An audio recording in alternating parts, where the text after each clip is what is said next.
大家好，頭先已經聽咗一連串幾個題目啦，都開始睇到其實 AI 同我哋息息相關之後咧，其實我哋即係個未來都真係好多嘅變化。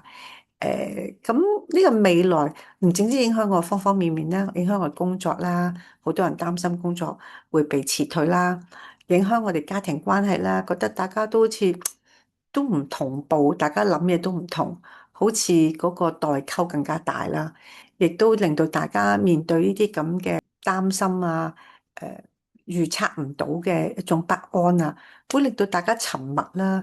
令到大家好似同人嘅關係越嚟越斷鏈啦。咁亦都開始發覺咧，就係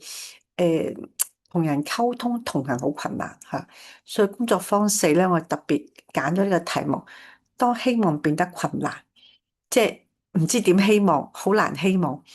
但係點同一啲睇唔到未來嘅人同行咧？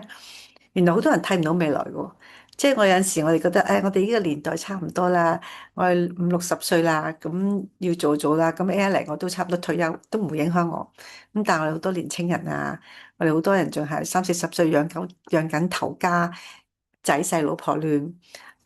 即係好擔心自己嘅工作會唔會 keep 得到，亦都唔知道。因為同人比都話可以努力啲，但係同 AI 比就冇得比。咁所以好多人活在好多惶恐當中，我點能夠同佢哋同行咧？有陣時大家諗嘅嘢都唔一樣，有陣時佢諗得好悲觀，你又同佢講：哎呀，都唔使悲觀嘅。或者佢諗得好樂觀，你又覺得好悲觀，大家好唔同 key，咁可以點樣去溝通咧？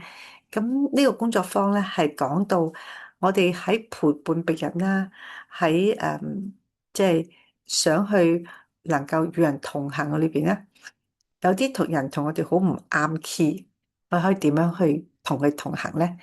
嚇，咁所以同大家會探索一下啊，因為好多時我覺得我同你諗嘢唔同，意見不同，都唔係同一個 channel 嘅，雞同鴨講，咁啊真係冇意思啦咁樣樣。咁好多時我哋發覺有陣時，即係特別同我哋家人啊、親密關係咧溝通唔到，真係好難嘅，因為好辛苦啊，因為你好關心佢哋啊，佢哋對你好重要，但係你又唔知點同佢同行啊咁。咁所以工作坊會教大家啲好重要嘅技巧，就係話有陣時唔一定要諗嘢一樣，唔一定要去大家同一個聲氣，但係咧，我哋都可以能夠去處於嗰人嘅角度，我哋可以去明白對方，去了解佢，唔一定贊同，但係可以去明白佢嘅感受嘅話咧，我哋發覺咧，我哋開始慢慢咧，我哋發覺原來咧容易好多，關係都可以拉近少少，同埋有陣時我哋可以跨越好多嘅不一樣，都可以令到我哋關係能夠都可以一齊同行。咁中間有我哋嘅學生同佢分享啦，咁咧就 Victoria 同佢分享佢，即係佢喺呢個過程當中點樣由唔識同人同行，點慢慢學習同人同行。咁佢而家嘅同人同行裏邊遇到個困難，佢點克服咧？咁我都有好真人嘅例子同大家分享。好啦，到時見。我哋7月18號工作坊第4，當希望變得困難，如何與看不到未來啲人同行？到時見你，拜拜。